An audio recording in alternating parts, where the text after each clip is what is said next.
You were not born to shrink yourself. You were born to take up space, speak loud, and walk like you own every damn room you enter. So why do you keep asking for permission to shine? You think confidence is some magical DNA trait? No, darling, it's built. Step by step, fall by fall. And today, I'm handing you the blueprint.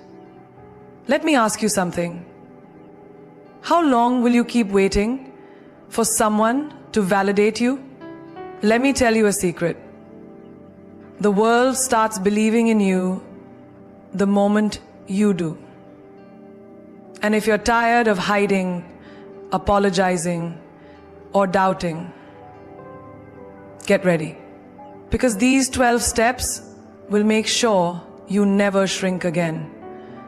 That voice in your head, the one that whispers, you're not enough, you're too much, or you'll embarrass yourself, that voice is not the truth. It's just an echo of every insecurity, every rejection, every accidental insult you've ever absorbed and turned into a belief. And here's the harsh truth. You've believed that voice more than you've ever believed in yourself. But today it's time to change the script. It's time to rewrite that voice in your head like your life depends on it. Because it actually does. You were not born with doubt. Doubt was taught to you. Maybe it came from a teacher who laughed when you got the answer wrong. Maybe it came from a parent who always pointed out what you lacked. Or maybe it came from those harmless jokes your friends made that you laughed off but cried about later. And slowly, that voice settled in your mind like a parasite, feeding off your confidence. But guess what? You don't have to keep living with that voice. You can evict it right now. Think of your mind as your personal studio. What plays inside determines what shows up outside. You don't play sad, hopeless music and expect to dance confidently, do you? Then, why keep playing self-doubt on repeat and expect to feel powerful? Start changing the soundtrack. When you look in the mirror and that voice says, you're aging, answer back, I'm evolving. When it says you're not good enough for this job, you say, I'm here to dominate it, not qualify for it. When it says, they're going to laugh at you, you whisper, they'll wish they had my courage. Let's make it real. Imagine you're walking into a meeting. Your hands are sweaty, heart pounding, and that voice says, don't speak up, you might sound stupid. But what if you paused and replied, even if my voice shakes, I deserve to be heard? That small change, it can shift your entire energy. Confidence isn't about having no fear. It's about speaking in spite of it. That voice doesn't vanish overnight, but every time you push back, every time you talk back to it, you weaken its grip. Think of a child learning to walk. They fall again and again. Do we scream at them? You're hopeless. You'll never get it right. No, we cheer them on. We say, you got this. Why don't we say that to ourselves? When you fail, when you're rejected, when you feel lost, you don't need punishment, you need encouragement. You don't need louder critics, you need a louder inner cheerleader. Let's take a daily life example. You get dressed in the morning and you feel off. That voice says, you look tired, nothing fits, you're not attractive today. Would you let a stranger say that to you? No. So why do you allow your own thoughts to abuse you like that? Replace it. Say, my energy is magnetic. I am growing. I am glowing. And I'm showing up for me. Even in relationships, that voice can sabotage you. You meet someone amazing and suddenly your head screams, why would they like you? Don't get attached, you'll just get hurt. But that's not your intuition. It's your trauma talking. Trauma wears your voice and fakes wisdom. But you can rewrite that moment and say, I'm worthy of love that sees me, not love that confuses me. And when it comes to dreams, starting a business, moving to a new city, speaking on stage, that inner voice might yell, who do you think you are? You answer back, I am exactly who I needed when I was younger. I am becoming the blueprint. You are not your thoughts. You are the power that chooses which thoughts to believe. That's the real flex. Confidence is born the moment you stop letting your past dictate your present. So next time that voice in your head tries to play small, change the tone, change the words, and change the damn story. Let's get one thing straight. Your flaws aren't your weaknesses. They're your signature. They are the brushstrokes that make your story raw, real, and unforgettable. You keep trying to erase them, hide them, tuck them behind filters and fake smiles. But the truth is, what you've been trying to fix might actually be the very thing that makes you magnetic. Confidence doesn't come from pretending to be flawless.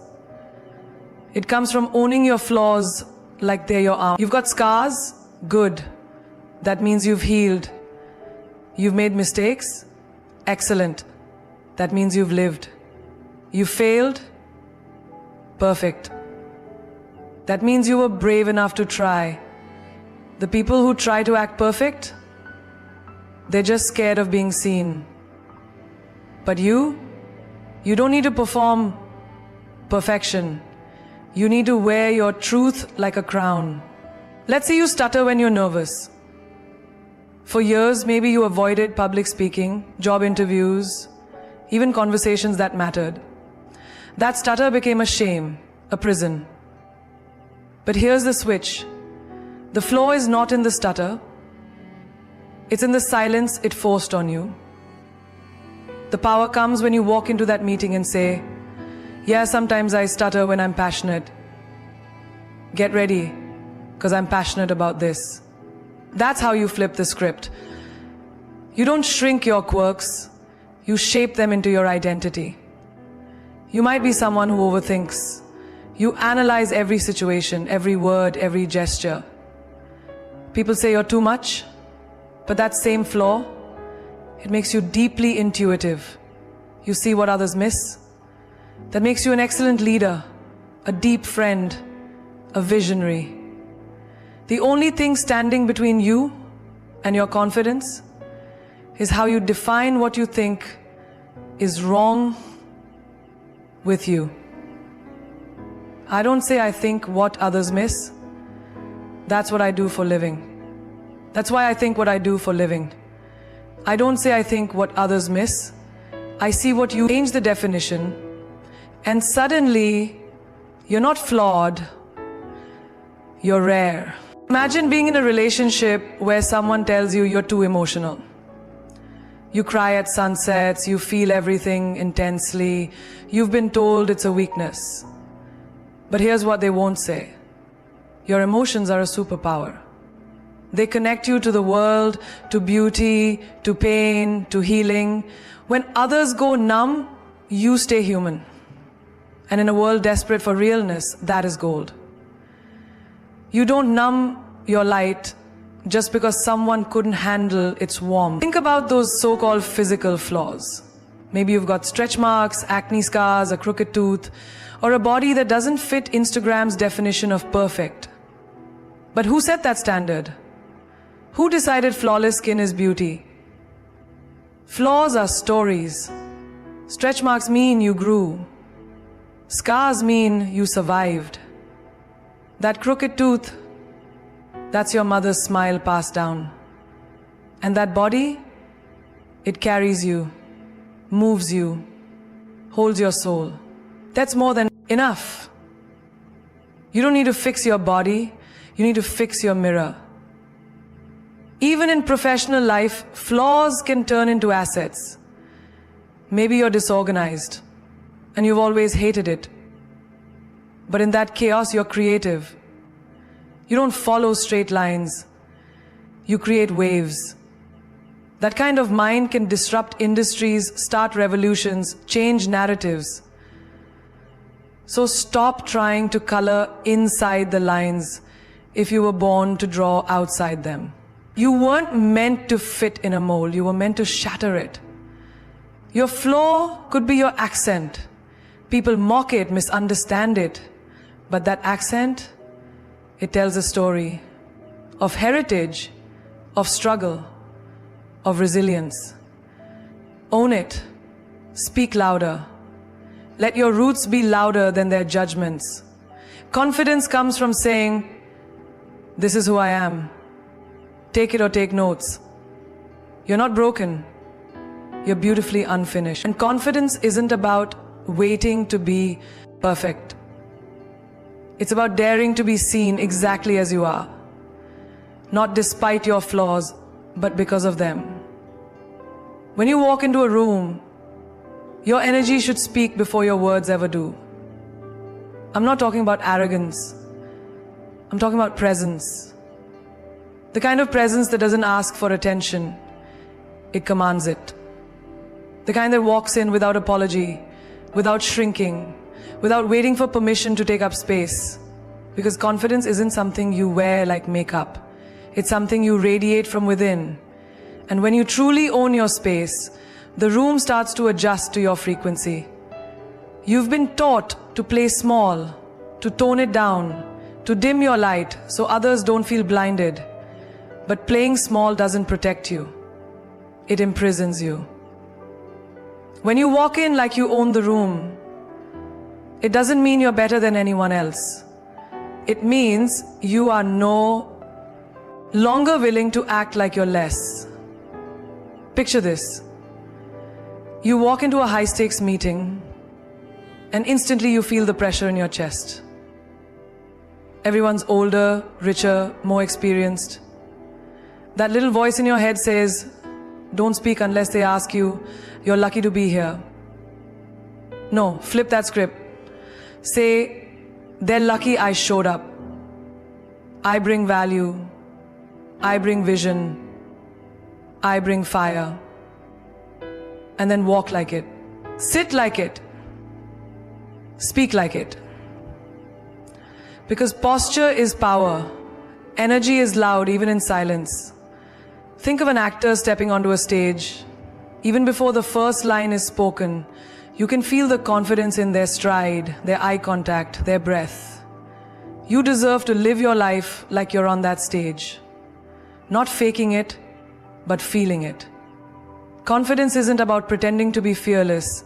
It's about being brave despite the fear. It's about telling your inner critic thanks for your opinion, but I've got this. Let's take a real life scenario. You're at a party, you don't know anyone, and you suddenly feel invisible. That's the moment most people shrink. They grab their phone, stare at the wall, wait for someone to notice them. But not you. You put that phone away, shoulders back, head up. You walk in like your energy is the main event. You smile, not because you're trying to impress, but because you're grounded. That's how you shift the room. Not with volume, with vibe, even in everyday spaces, like walking into your workplace, your classroom, or a family gathering. Don't wait for someone to affirm your worth. Carry it with you. Let your footsteps sound like purpose. Let your eye contact say, "I know who I am." Don't slouch into spaces. Step in like you belong there. Because you do. Imagine you're walking into a gym for the first time. You feel like everyone's watching you, judging your every move. But here's the truth. Most people are too focused on their own insecurities to even notice yours. So why carry shame that was never yours to begin with? Walk in like the gym floor is your runway. Own your pace. Own your sweat. Own your presence. That is power. And when you walk into situations that scare you, a job interview, a date, a public speaking event, breathe. Feel your feet on the ground. Say to yourself, I've already won by showing up. That energy, that unshakable self-talk, that bold body language, it speaks louder than any resume, makeup, or outfit ever could. Confidence isn't about being the loudest. It's about being unapologetically real. Walk into every room like you've got a story to tell, a lesson to offer, and a fire in your spirit. The world will adjust. Because when you truly walk in like you own the room, what you're really doing is showing the world you finally own yourself. No, just that. No explanation, no apology, no follow-up. Just a bold, grounded, powerful no. Because when you say no without justifying it, you're not being rude. You're choosing your peace over people-pleasing. And in a world that trains us, especially women, to constantly soften, explain, and excuse ourselves, saying no becomes a revolutionary act of self-respect. You don't owe everyone access to your energy. You don't have to agree to every dinner, every favor, every conversation, every demand. You don't have to drain yourself just to be liked. And here's the hard truth. The more you explain your no, the more you're inviting others to negotiate it. You leave the door open for guilt, for manipulation, for emotional tug-of-war. But a confident no, set with calm certainty, shuts the door. It teaches people where your boundaries begin. Think about this. Someone invites you to a party. You're tired. Your soul is craving silence, not socializing. But you feel obligated. So you respond, I'm sorry, I have some things going on, I'm really busy, maybe next time. You over-explain, you over-apologize, and still they push, oh, come on, just for a bit. And suddenly, you're compromising your peace. Now flip the scene. They invite you, and you respond, no thank you. Full stop. No guilt. No need to shrink.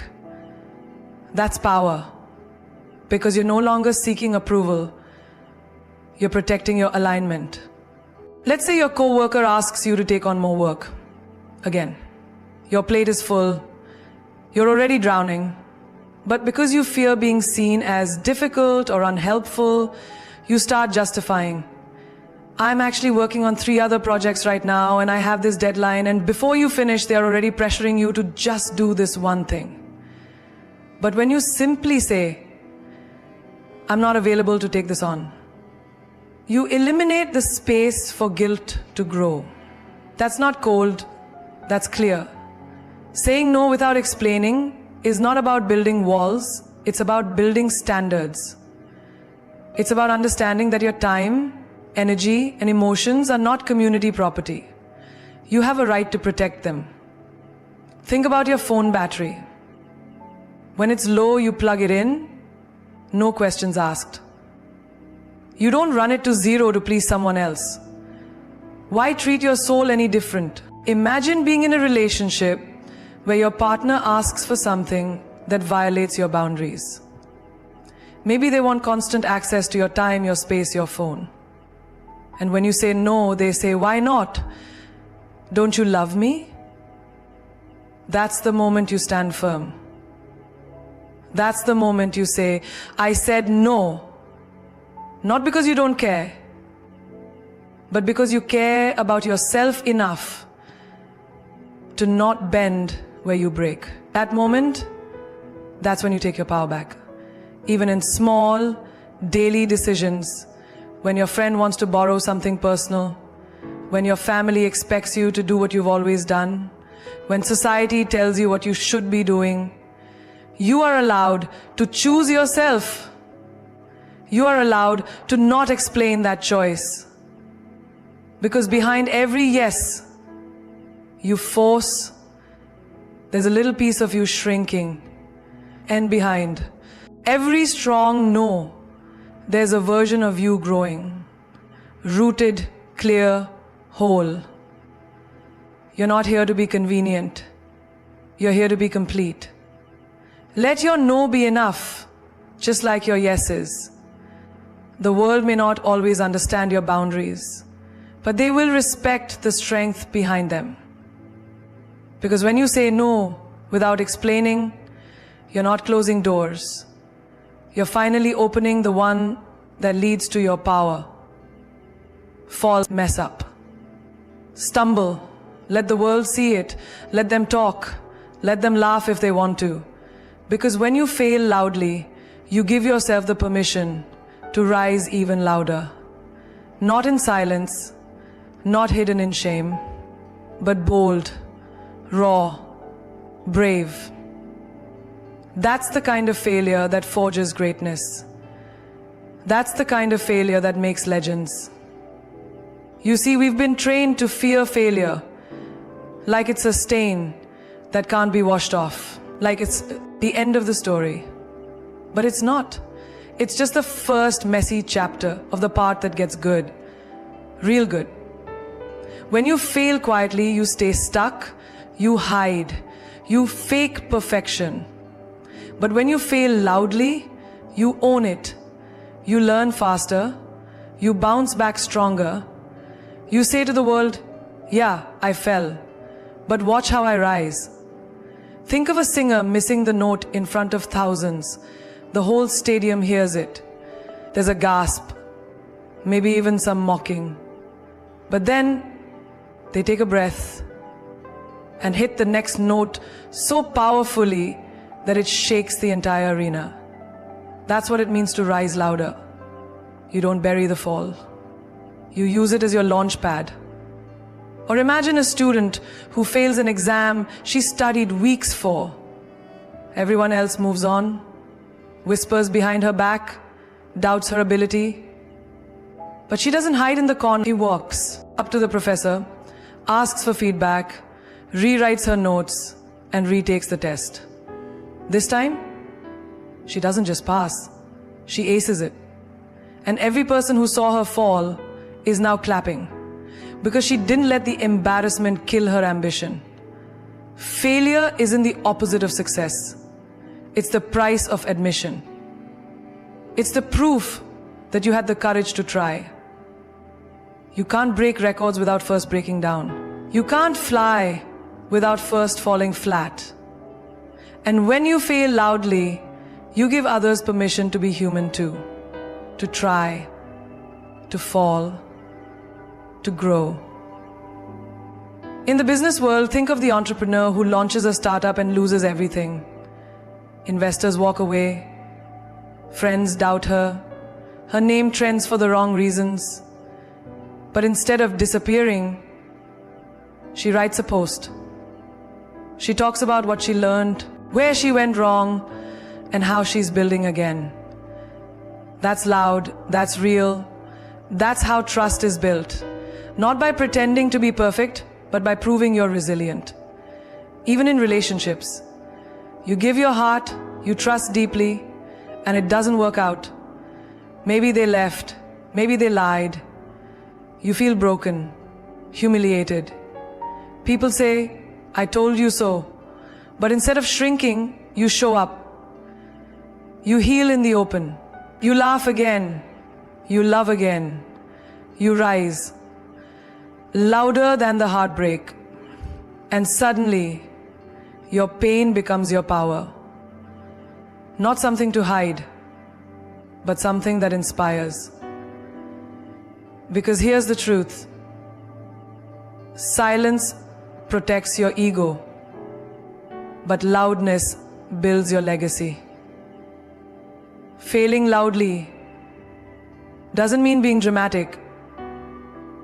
It means saying, yes, I lost, but I'm not done.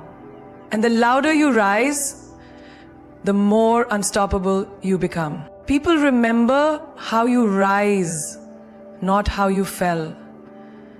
So don't whisper your way through the lessons. Don't let embarrassment rob you of evolution. Let the world watch your rebuild. Let them witness the rise. Because when you fail loudly, you don't just recover. You awaken the fire within. The kind that says, this was not the end. This was the ignition. You're not meant to be understood by everyone. And that's the point. Life isn't about fitting in. It's about finding those rare souls who see you. The ones who don't just clap when you win, but who hold your hand when you're falling apart. The ones who don't need you to shrink to be loved, but who love you more every time you expand. Surrounding yourself with people who see you is not a luxury. It's a necessity for self-confidence, self-worth, and survival in a world that's constantly trying to dim your light. You know that feeling? When someone gets you without you having to explain, when they look at your chaos and still choose to stay, that's the kind of energy you need in your corner. People who see beyond the highlight reel, beyond the polished smiles and into your soul. People who can tell when your "I'm fine" really means "I'm drowning." These are not just friends. They're soul mirrors. Think about the artist who paints with wild colors and bold strokes, pouring her heart onto the canvas. The world walks by, criticizes, misunderstands, scrolls past. But then one person stops. They look closer. They feel the pain, the story, the courage in that chaos. They don't just see the painting. They see her. And suddenly, she doesn't feel alone anymore. That one person is worth more than 1,000 who only applaud when it's trendy too. In the office, you're constantly performing, achieving, hustling. Everyone loves your results, but no one sees the late nights, the anxiety, the moments when you questioned your worth. But then there's that one colleague who says, "You don't have to prove anything to me. I already see how hard you're trying." And in that moment, your walls come down. Because finally someone values your effort, not just your output. Or maybe it's your family, where expectations are tight and appearances matter. You're the black sheep, the dreamer, the rebel. You're constantly asked, why can't you just be like them?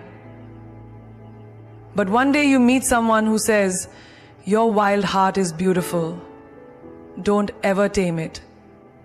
And suddenly you realize you were never the problem. You were just around people who never saw your magic. True confidence is born not just from inner work, but from who surrounds you while you're doing it. If you're constantly around people who minimize you, criticize you, or only tolerate the version of you that makes them comfortable, your light will flicker. But when you're around those who fan your flame, you become unstoppable.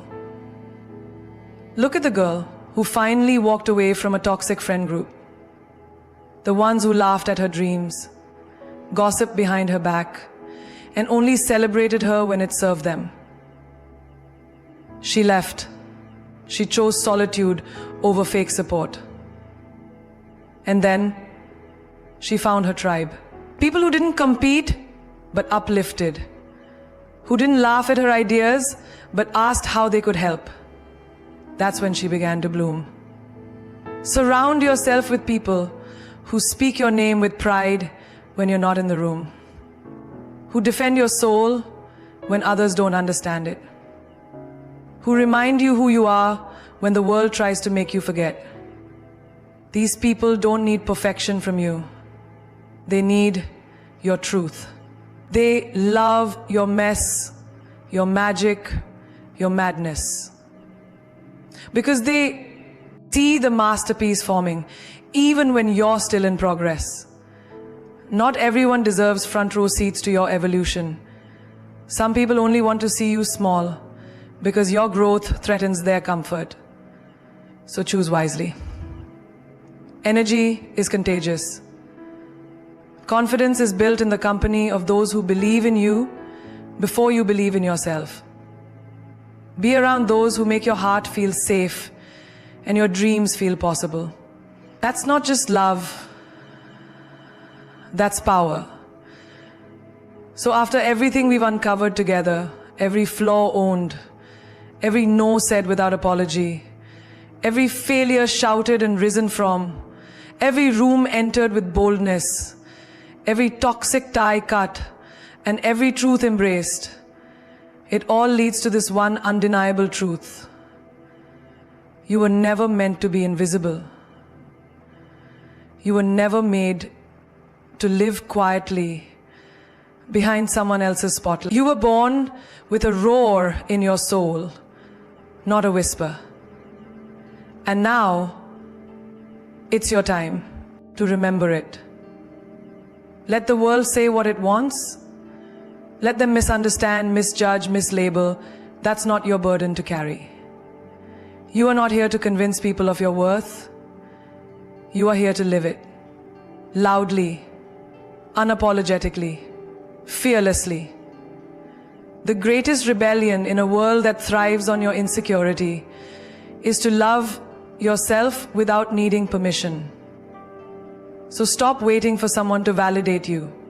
You are the damn stamp. Remember this. Diamonds aren't found in comfort zones. Legends aren't born in silence. Warriors aren't made in approval. You build confidence not when life claps for you, but when you clap for yourself, even when your hands are shaking. Even when the world turns its back and all you have left is your heartbeat and your belief.